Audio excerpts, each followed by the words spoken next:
പോഷകസമൃദ്ധവും രുചികരവുമായ ഒരു വിദേശ ഇനം പഴച്ചെടിയാണ് റൊളേനിയ. നമ്മുടെ കാലാവസ്ഥയിൽ നന്നായി പിടിക്കുന്ന റൊളേനിയ നട്ട് 2 വർഷങ്ങളിൽ തന്നെ ഫ്രൂട്ട് ഉണ്ടായി തുടങ്ങും.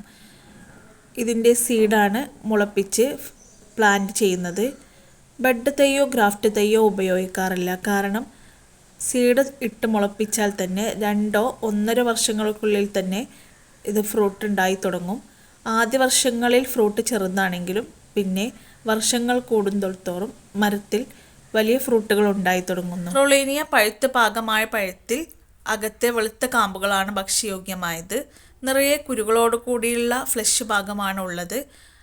സീതപ്പഴം, ആത്തച്ചക്ക പോലുള്ള പഴവർഗ്ഗങ്ങളിൽ പെട്ടതാണ് ഈ റൊളേനിയ. അധികം വെയിൽ ആവശ്യമില്ലാത്ത റൊളേനിയ തണലിലും നന്നായി വളരുന്ന ഒരു പഴച്ചെടിയാണ്.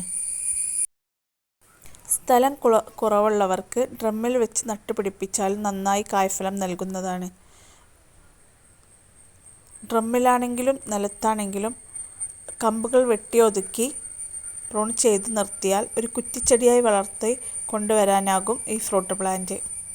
അധികം ഉയരത്തിൽ പോവാത്ത ഫ്രൂട്ട് പ്ലാന്റ് നമ്മുടെ വീട്ടിൽ വെക്കാൻ പറ്റിയ ഒരു ഫ്രൂട്ട് പ്ലാന്റ് കൂടിയാണ്.